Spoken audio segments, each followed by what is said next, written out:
Welcome to the Advantage Podcast, a monthly unscripted conversation with host David Ashcraft and top leaders impacting our world. Created by pastors for pastors to strengthen our leadership and expand our knowledge and influence.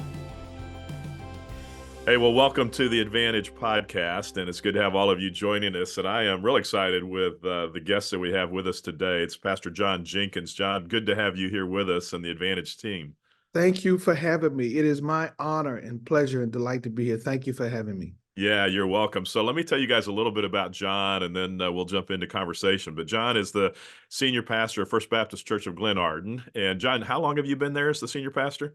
I'm entering now my 35th year. This is year 35. I knew it was a long time. So we'll come back, and I want you to tell us a little bit more of the history and your experience there at the church.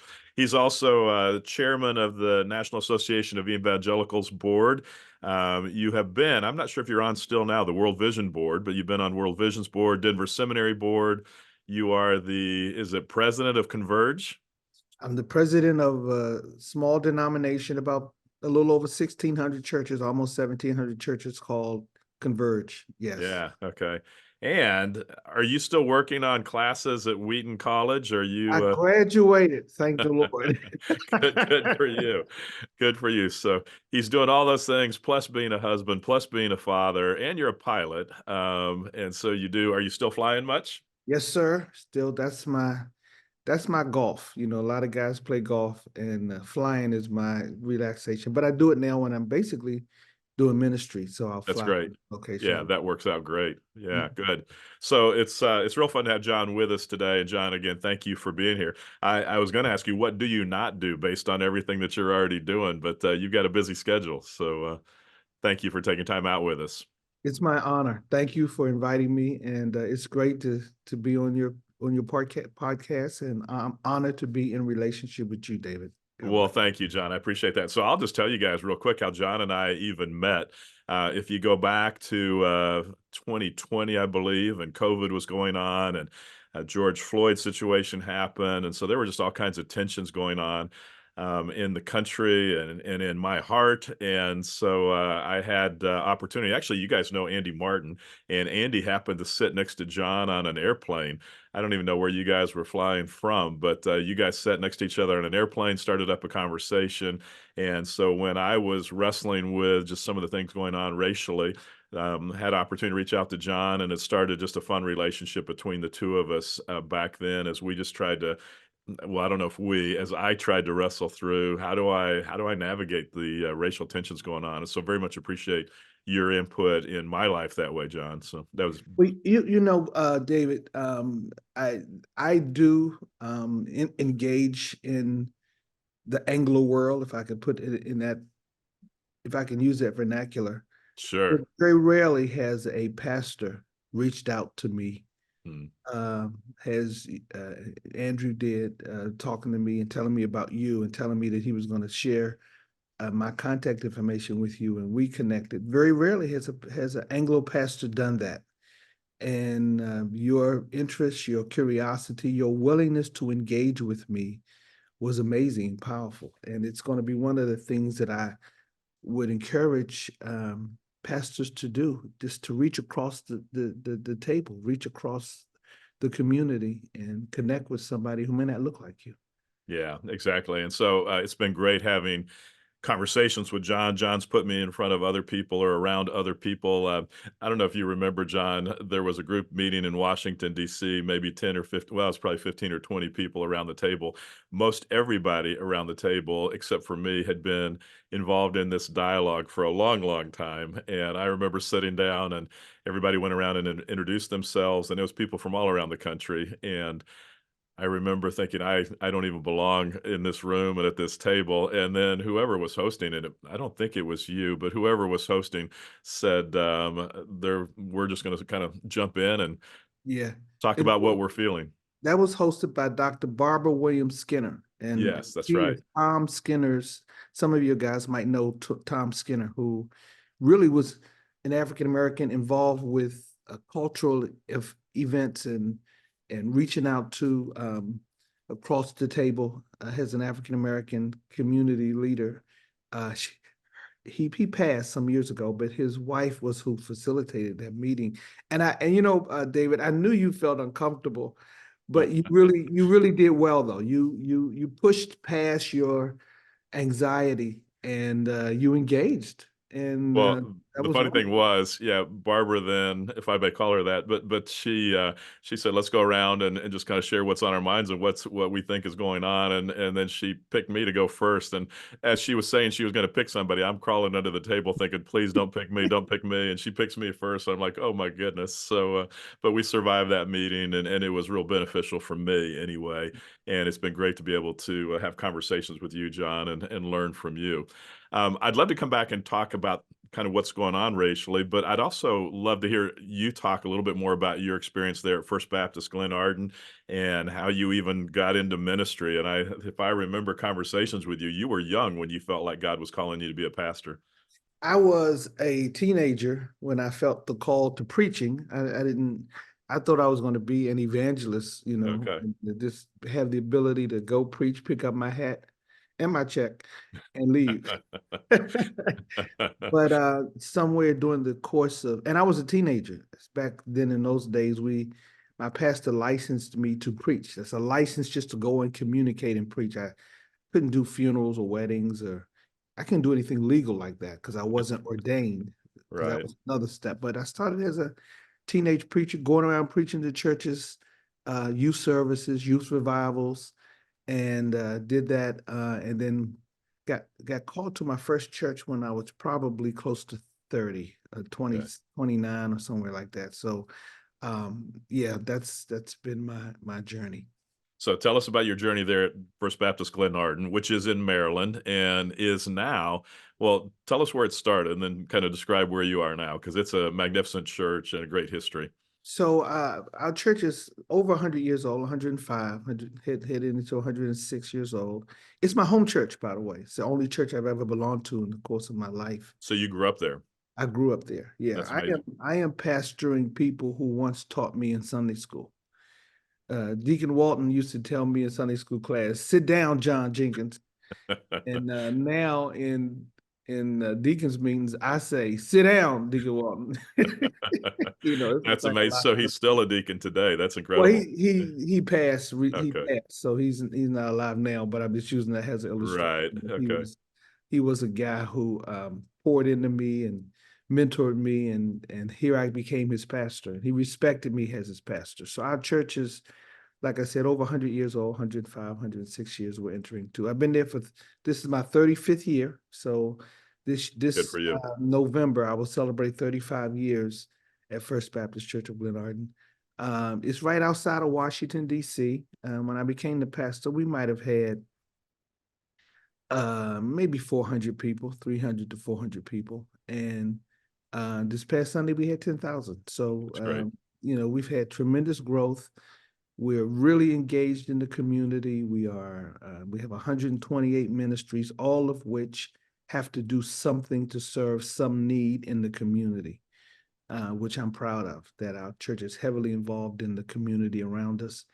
And it's been an honor to be pastoring my home church. Yeah, that's great. So how is it?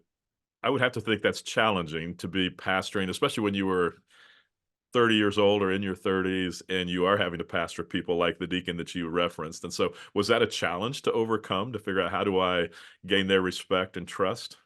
You know, if I could just again talk about one of the differences between the Anglo community and Yeah. the African American community, is the honor and respect in the community toward the pastor. Hmm. Pastor is a highly respected person in position. And I had more problems with the people who were my peers Hmm. than I did with the senior people in the church. They understood respecting the office of the pastor. Interesting. And I know that's not always exactly the case in the Anglo community, but they showed me great respect, great honor. They That's showed that. great. And my peers, would call me by my first name. That's not normal in the African American community. And the mothers of the church would pull them to the side and say, he's no longer John to you, he's Pastor Jenkins. Is that right? Interesting. Yeah. Interesting. Now, so let me ask you, like I refer to you as John, and is that almost offensive to people that I do that, or should I be calling you Pastor John? If you did that publicly in front of my church, they would take you out back and beat you with their canes. But it doesn't bother me. Yeah. That it is not an issue for me. But and since like I said, I work in the Anglo communities a lot, chairman of the NAE board, president of Converge, which is primarily an Anglo organization, by the way. So it's okay. I'm not offended by it. But if I invite you to preach and you stood up and said, John, some of the people in our church would be offended. Interesting. Yeah, that's good. And that definitely is a cultural thing, because that's Yeah. not the case. Oh, yeah. Yeah, in our white churches by any means. So yeah. Mhm. Talk to me a little bit about longevity. And you said going into your 35th year. I am a big proponent of pastors sticking it out and staying long term. And there's a tendency, as soon as we start hitting some rocky times, to bail out and leave. And I would have to think in 35 years, John, that you faced adversity, that you went through difficult situations. And so what made you stay as long as you did? Well, I felt it's a call. I mean, I felt God called me, and I believe it was his mandate for my life. And never would I abandon or walk away from an assignment that God gave me, because God knows what we face. We're going to face what we're facing and what we will face. And I don't believe, Romans 11:29 says the gifts and callings of God are irrevocable. That's how the New King James Version puts it, meaning that once God extends something to you, once God calls you to something, he's not going to snatch it away. He's not going to come and take it back. And I would say to pastors who may feel frustrated or who may feel like quitting, I think it's important that you surround yourself with people who can encourage you during seasons of discouragement. People that you can talk to about what you're feeling or what you're facing, and who might be able to make suggestions to you and who might be able to encourage you. I know when I was by the way, I graduated with a master's degree from Wheaton College, and I started that class when I was over 60 years of age. I'm 65. That's amazing. Congratulations. Over 60. Yeah. And every class I quit. Every class said, what am I doing? Why am I here? Oh. But I had people around me. I had friends. I had classmates that we would encourage each other. And I would say to pastors who feel that point of frustration and discouragement, that before you just walk away, make sure you're surrounding yourself with people who have the ability to encourage you, and that you can talk through what you're facing and what's frustrating you. That's just talking about it, just being able to have a safe place to go and talk about what you're going through. And that's what I've done through the course of the years. When I got frustrated, I have friends around me who I can talk to. I have high value relationships, and I talk with them about what are the challenges, or why am I frustrated, or why I feel like walking away. And they've always been able to encourage me to stay and stick with it. Yeah, and I know that's real important to you, because even as you and I have talked, one of the things that you do a lot of is mentoring other pastors. And I'm not sure I'm trying to remember the word you use. I don't think it's mentor, but Covering, use the word covering. Covering. Yeah. So again, when we talk about differences from cultures, I think that's a big thing. It seems like in the African American church, and covering other pastors. So I will say real quick, John, that you did influence us, and even with what we're doing with the Advantage, and saying, how can we work with pastors around Pennsylvania specifically, and giving guys an opportunity to have other people that they can come around and talk to, and wrestle through some of the issues that they're going through. And so similar thing to what you do, but talk about covering real quick, because you have a big group of people that you're working with. So. Yeah, so in our community, and by the way, I'm trying to encourage all communities to do this. Yeah, you pushed me hard that I should be doing this. I remember. You should. Yeah. Yeah. Pastoring, a pastor having a pastor, having someone who looks out for your soul, someone who gives you counsel, gives you direction. And that's what we call covering, to where a pastor has a pastor. The same thing that we want people to do, and our parishioners, our members to do, to be submitted to a pastor, to be covered, cared for by someone who looks out for your soul. pastors should have the same thing. They should have somebody that they look to for covering, they look to for support, they look to for advice. That's what it boils down to. That's Yes. great. Yeah, and you've got some 100 plus, I think, pastors. 119, It's amazing. 119 Yeah, pastors. that's Yes. amazing. Mhm. And what a great opportunity for them to talk with you. I want to go back to the calling real quick because I think in my situation, I would say most pastors feel like they're called to ministry. I don't know that they would say they're called to a specific church. I could be wrong on that. And so as you see that, are you called to pastor, or are you called specifically to pastor to First Baptist Glen Arden, or are they the same thing, or are they two different things? Um, there can be they can be two different things, and I feel like I am called to pastor, and right now particularly I am called to pastor the First Baptist Church. Yeah. Okay. Yeah. So, I pastored another church first. I pastored a church, a small country church in Virginia, about, matter of fact, 55 miles one day away from my home. Is that right? Wow. And I would travel down to preach to 50 people, and do Bible study to 10. Wow. So, so I got called to the pastor, but I feel specifically right now at this season of my life, I'm called to pastor the First Baptist Church of Glen Arden. That's great. So a couple of things that I'd just say about your experience there at First Baptist. One, obviously you're a strong leader. You built a big church, and very impressive. I had opportunity to spend time with your staff. One of the things that John and I were able to do, John came up and spoke to the staff at LCBC, and then John invited me down to speak to his staff there. And so great opportunity, but you've done amazing things. I remember, John, you took me on a tour of your building, and I used to think that we had great a lot of technology and stuff in our building, and we went to your building, and I thought, oh my goodness, we're not even scratching the surface of what all you have there from a technology standpoint. But just real impressive, and also just what you're doing with whether it's Converge or the different boards that you serve on, and so a strong leader. But one of the things I appreciate about you is as I was first kind of checking you out to find out who I was going to be talking with, I listened to some of your messages. I also listened to, I don't know if it was some kind of a town hall you were doing, but I remember there was a recording of a lady that kind of challenged you on something you had said. And I was just so impressed with your response to her, because you were just very, very gracious to her and very kind. For sure, in my younger years, had that happened to me, I would have probably snapped back and tried to put her in place. But I was just impressed by how gracious you were. And so appreciate your spirit of humility very much. But is that something that you had to learn, or is that something that has always been a trait of yours? I think that's probably something that people would have said about me much of my life, that Okay. I try to walk in humility. Yeah. I try to not think more highly of myself than I ought to. And I try to deal with people compassionately. I try to show them compassion. Because I also recognize that sometimes when people challenge you or, come against you in some way, generally it's birthed out of some level of ignorance of something that Mhm. they don't know or they Mhm. don't understand. And I feel that's my role when I face those kind of situations, to educate you on what the facts are. And that's probably, I don't know, I don't remember which situation what you saw, but that's probably what I was trying to do, is educate her.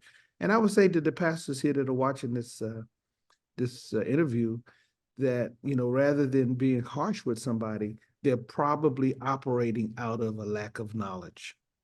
And it's funny, you said that your goal is to educate that person that you're responding to, which that's probably, again, when I was especially younger, my goal was to educate, but I wasn't coming at it from a position of compassion. It was like, I'm gonna show you, kind of thing, and educate you. And so that spirit of compassion is huge, and just realizing that we don't have all the answers, or that we can come at somebody, even though we have authority, doesn't mean we have to exercise or try to dominate over people. Absolutely. And I believe James 4:6 is true, that God opposes the plans of the proud, but he gives grace to the humble. By the Yeah. way, um, I believe, I firmly am persuaded that if the more we walk in humility, the more God smears us with his grace.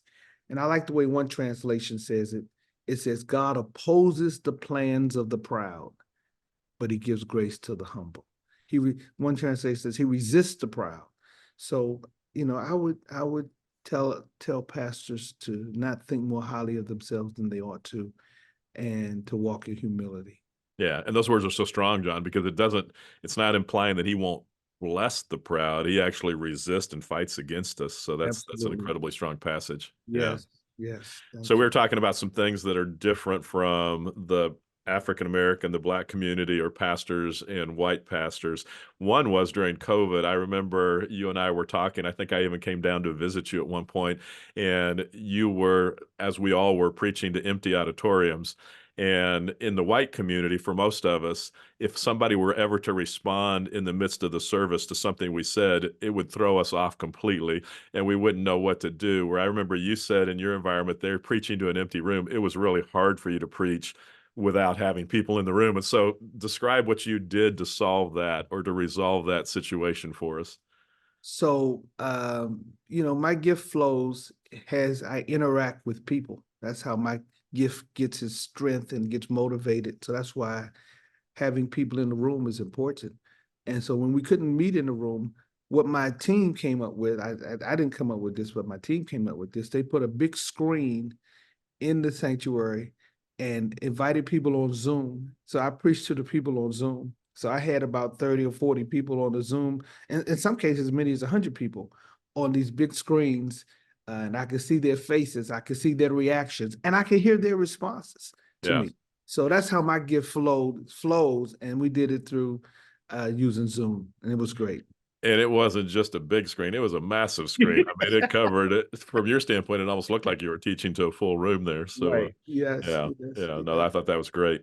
Yeah. So let's shift and talk a little bit, John, about just some of the racial tensions going on. And again, that's what started my relationship with you and our conversations together and just trying to figure out how in the world do we deal with this? How do we move forward? And so my question to you is, where do you feel like we are now? So I first started talking with you probably almost exactly 4 years ago. And from my perspective, John, it's harder to talk about now than it was 4 years ago. So if anything, it almost feels like it's gotten worse, not better. But what's your perspective and how do you view things and how would you encourage us as pastors to kind of move forward?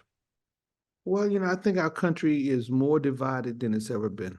Yeah. Uh, it's highly tensuous. I mean, there's so much Yes. tension across the country about it, and especially during this election year.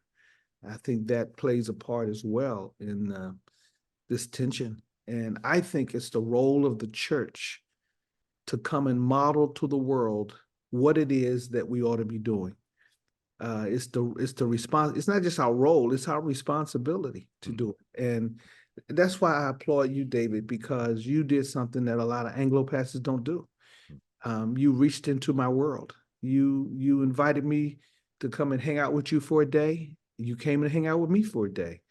Mm. And we've cultivated and talked. You attended an event that was at my church to deal with race. You moved out of your comfort zone. I could just hug you right now. I could just put my arms around you, just love on you, because what you have done and what you did was so unique. Mm. And if I could just be honest with you, Pastor, there were some other pastors that I have tried to do that with, and they did not reciprocate. Mm. In some cases, I could almost say I almost gave up on the white church being Mm. willing to enter into my world or Mm. engage my world. But you didn't do that, and that's what I remember us talking. You moved me to tears, Mm. and you actually cried on the first meet. Just to talk about how we want the church to model being on one accord, being Right. together. Right. And so yeah, the state of our country is hard. It's just not good right now, especially in this election year. And it's a challenge. So the church must step up and play the role of modeling before the world that we can get along, we can work together, we can love on each other, we can understand each other. It's the church's responsibility. So part of that is just reaching out and developing relationships. Because one of the things I realized in my relationship with you, John, it's easy to build up in our minds stereotypes of what we think other people are like. And it's not even in race, it's just in every situation. But once we stop and have a conversation and get to know the other person, all of a sudden you realize, oh my goodness, we think alike on most things, and our differences are much less than what we thought. And so relationship is a piece of it. But what would you be telling the people there at First Baptist Glenarden?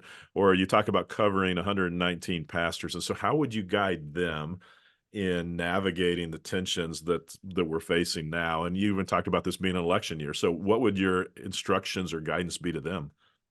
So I want to back up a little bit and share what our church did maybe 30 years ago. Okay. 25, maybe 20, yeah, about 25, 30 years ago. It probably was 25 years ago. I had our church join a primarily Anglo denomination. In other words, we were accustomed to being a part of an African American convention, we called them, or denomination.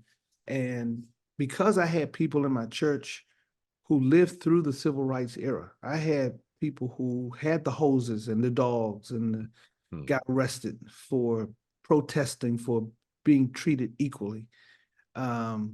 Their view of white people wasn't positive. And I wanted them to understand that not all white people are racist. Not all white people are evil. Not all white people treat human beings the way they had experienced. And so that was one of the reasons, one of three reasons why I joined this denomination. And so I'm saying to them, let's not give up on the fact that God has called us to love one another. That's the call of God, for us to love one another. And John, did you know white people that weren't that way, or were you just assuming and hoping, or did Oh you no, have no, experiences? You I knew had people. met, yes, I had Yeah. met some white people in Converge. That's Yeah. Okay. I'm doing Converge, and I had met some white people in Converge. Good. And I knew, and I knew some white people who and how they treated me and how what their heart was. We had some race discussions and dialogue. So, and I knew that they had deliberately, Converge had deliberately made decisions to plant churches, reach out relationally in the, even though it was a primary, it was actually a Swedish organization. It was started by Swedes. And but I know that they had over time deliberately and purposely made decisions to reach out into the communities that didn't look like them. So how were you responded to, and how was your church and the people in your church? How did people respond to them? Well, they welcomed my church with open Good. arms. Good. And our church has been fully engaged. I mean, we attend the conventions and conferences and the trainings, and we've hosted those things. And by the way, you know, they just like your posture, they didn't just think that the only reason they would engage the African American community was to teach the African American community. They came to learn. Yeah, that's good. That was huge, that they thought and felt that there was some value or some things that could be learned from our community. That played a big part in helping us to become a part, feel a part of the conference. So you just said a couple things, John, that I think are real significant. One, it's relationship based, I think is partly what you're talking about, but it's also the spirit that we come. We mentioned earlier, just having that spirit of compassion. And then also, though, coming with the attitude of wanting to learn, as opposed to thinking we have something to teach others. For us to come open hand and say, what can we learn from those that are different than us, I think is huge. Yeah. So, Absolutely. so you joined Converge, and so continue to talk about what have you done over the years with First Baptist then to move them to where they are today and where you are today, and what kind of things are you telling, again, people from your church, but also those that you're covering, and even those in Converge. Yeah, so everything that I'm saying to you so far, that's what I be saying to them. I'm saying to them, engage. I'm saying to them, build relationships. I'm saying to them, go outside of your comfort zone. Go outside of where you're comfortable, and go into a world and meet and connect with people who don't look like you, who may not even operate the same as you operate. Yeah, So just reach outside of that. That is really truly my message to them. that's good. Yeah. And so I know our posture at LCBC has always been, let's stay neutral on politics. Let's not tell people kind of how to move forward, but that's our stance. Is that your stance at First Baptist, or do you get more direct with people and jump into politics? And I believe it's the church's role to stand on what's truth. One of the words that I learned in my training is there's something. I believe in the sanctity of life, but I also believe in the sanctity of truth. hmm, hmm, And I'm teaching. I say and preach and declare, and what our church practices is we speak truth. hmm, Period. Let it hmm, fall wherever it may. yeah, And with some of those truth matters, it's going to be in opposition to the Democrats, and in some situations, it's going to be in opposition to the Republicans. yeah, So in the uh, I probably don't like that word neutral, David, yeah, because it means we won't speak to certain right, issues, right, but we're going to speak to the issue, period, or right, whatever side the scriptures teach, whatever yes, truth is, and let it fall where it may. I know some pastors are afraid to speak truth on certain matters right, because they might lose members. I don't care. yeah, I don't let me losing people become the factor of whether I will preach truth. right, And that's what our congregation knows, that I'm going to stand for truth regardless of where it may fall, or who it may embarrass or be in opposition to. It doesn't matter. I am going to speak about the sanctity of life. I am going to speak about the sanctity of the marriage relationship of a one man and one woman during the course of one lifetime. I am going to speak to caring for the poor. Let me put it that way, that we have a responsibility to care for the people who are less fortunate than we are. I'm always going to speak to those kind of issues, right. immigration and all of those things. I'm going to speak to that, period. And our church knows, and they see me modeling that and challenging us in what our position should be in those regards. Yeah, that's good. I like that a lot, John. And to your point, I think it sounds much better to say let's talk about truth as opposed to staying neutral. And we would address all those same issues as well. But Right, I right. think that's a good challenge to say neutral isn't probably the best word. It's just let's talk about truth, and Yeah, wherever the chips fall, let them fall. So do yeah. you find yourself having people that are upset with you on both sides of the aisle then for positions that you do or don't take? Sometimes, but rarely. Sometimes, but rarely. For the most part, especially in my environment where I Because share. you're right there in DC. So I mean Right, oh you're yeah. yeah. A lot of my parishioners, a lot of the members of our church work on Capitol Hill. That's their job, they're or government employees or whatever. But they value and appreciate that I speak truth. And they can't put me in one area or another area because I'm always communicating what the truth is. And so they wouldn't say I'm a Democrat or I'm a Republican. They would just say he's a messenger of what's right and a messenger of what the truth is.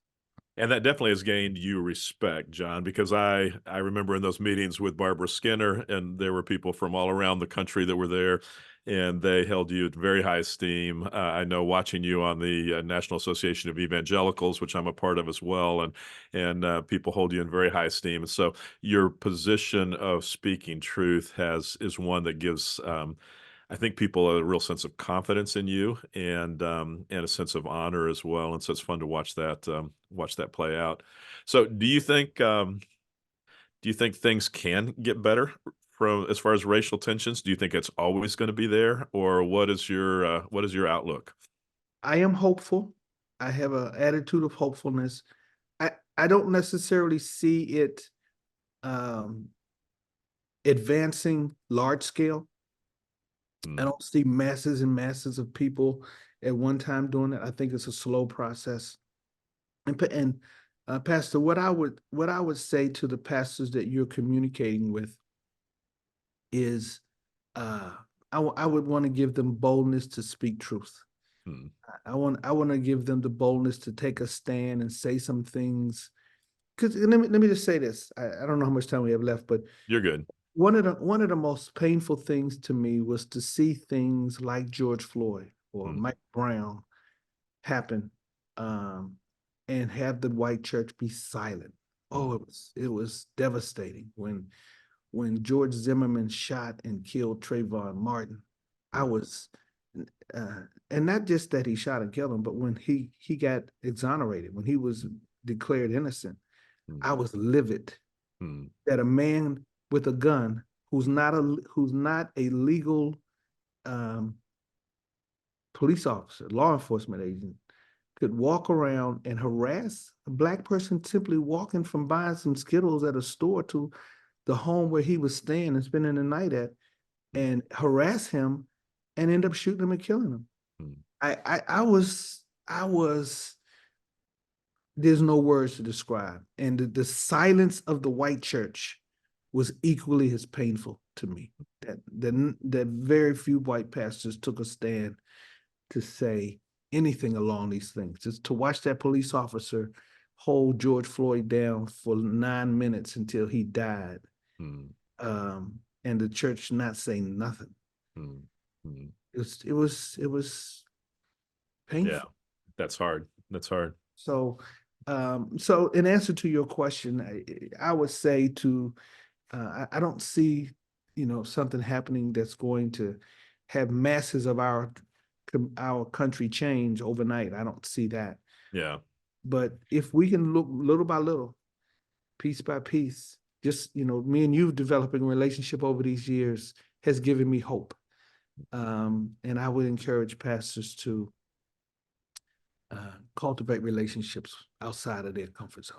Yeah, that's good. And I will say too, John, I mean, it takes intentionality and it takes effort because you're incredibly busy. I'm busy. And so to actually take the time to continue the relationship isn't always easy because before you know it, 3-4 months have gone by and we haven't connected. And all of a sudden it's like, oh my, I need to reach out again. So yeah.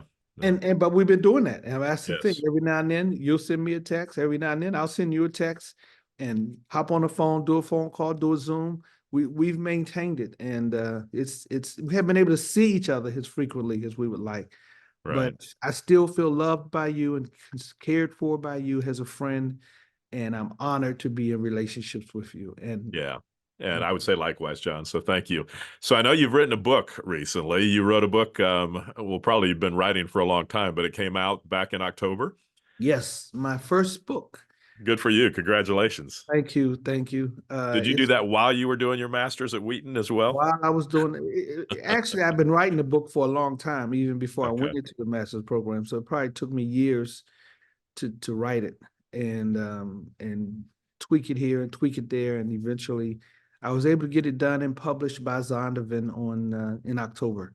Good for you. And tell us the name of the book. Called Grace to Grow. It's about building a healthy church in an unhealthy world.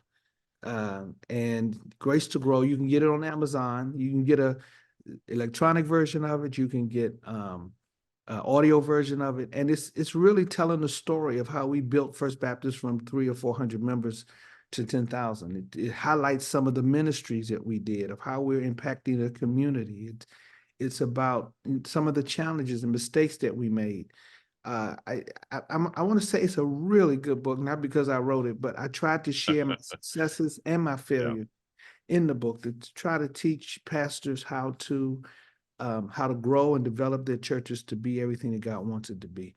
And so Grace to Grow, you can get it on Amazon in any format you want, both digital, audio, or you can get a hard copy. Amazon will send you a hard copy, and it's an easy read, by the way. It's 17 chapters of the different things we've done to make a difference in our. Yeah, and I had opportunity to read it as before it was published and appreciated it very much. And John, essentially what you're doing is just giving church growth principles and using First Baptist Glenarden and your experiences. And it is chock full of stories of what you did right, what you wish you'd have done differently. And so a great read, especially if you're trying to grow your church or figure out what are the next steps to grow my church, then I think it's a great book. So congratulations on getting that done. Thank you. And thank you for the shout out. Thank you for the endorsement, by the way. You endorsed it, and I'm very honored to have your endorsement. Thank you, David, so much. Yeah. Well, John, thank you for taking time with us today. Always appreciate you, appreciate your spirit so much, and excited to hear what's going on. I know. So let's talk COVID real quick again, because you guys were closed for, was it almost a year? Was it longer than a year? 2 years, 2.5 years. That's incredible. Mhm. And so, it's funny, at least in our context, we were only closed for 3 or 4 months, but when we opened the doors, we expected everybody to come flocking back, and that did not happen. They didn't come flocking back as fast as we thought they would. So what was your situation? 2 years out, when you finally opened the doors, were people all ready to come back, or was it Oh, a slow, no, gradual no, no. thing? Yeah, We went from 4 services down when we finally opened back up to 2. So we yeah, cut our services out. Um, the thing I do want to say is even though our attendance went down, our offerings increased by 20%. yeah, And I think that's been the case with some churches. yeah. Yeah, And you know what's hard about that, John, is we're doing it's a different kind of work, but we're preaching once online, and then the offerings are going up, and so the challenge is to think, oh man, well, let's just keep keep doing it this way then. And yet we needed people back in the buildings, so yeah. yeah. So we just recently went back to 3 services. We're almost back up to our pre-COVID, uh, Okay, pre-pandemic numbers. So we're good, right around 10,000 this past weekend. So good for you. we're right around where we were before. So yeah, it's the pandemic actually was a life changer in positive ways. We learned a lot. We made some shifts with how we do ministry. I think I talk a little bit about that in the book. And I think it's A an good thing. opportunity. It's a very good opportunity Yeah. for church to be the church and impact its community. Yeah. The other thing I'll just say to our guys too, one of the things that's I think different, and maybe it's a church that's more in an urban environment, though you guys are suburbs, but you're more in the city than for sure LCBC is, and so maybe it's that. But I also think it's a difference in the Black church and the white church, in that you guys are very involved in the community. You mentioned 128 ministries, and that's not typical of the white church. And so I would just challenge our guys and myself to be looking at what you guys are doing and say, how can we serve our communities better? And so, congratulations for what you're doing, and Yeah. way to Can go I for give one leading well. example of something You may. that I think is you can take a variation of this that I think would be a blessing to your pastors. Yeah. My son, who by the way is our young adult pastor, Okay. um, got into riding bikes, Hmm. and he started a bike club. Now it's not a ministry in our church, but it's an idea that Hmm. he started a bike club, and hundreds of people joined this bike club. Hundreds of Wow. Wow. joined it, and it's an evangelism tool. That's cool. We're using it to win people to the Lord and invite them and engage them in our church. Yeah. Do things like that. And I mean, y'all can think of your pastors can think of some of the things that they do, that their members are doing, that they can engage the people that they relate with, Exactly. be a place to witness and share the gospel with them. And sometimes we make it more complicated than we need to. So, yeah, that's great. That's great. John, thank you for the time. Thank you for being an advantage to our Pennsylvania pastors, but thank you for being an advantage to so many people there in the DC area and around the country and really around the world. Your impact and your influence is huge. So thank you so much. And thank you for taking time with us today. Appreciate it. It's my honor. Thanks for having me, David. All right. Thank you, John. God bless you. Talk to you soon. Thank you for listening to the Advantage Podcast with David Ashcraft and for participating in our goal to strengthen and encourage pastors and their churches so more people are introduced to Jesus across Pennsylvania. If you found this helpful, feel free to pass it along. To find out more about the work of The Advantage, visit our website at theadvantage.org.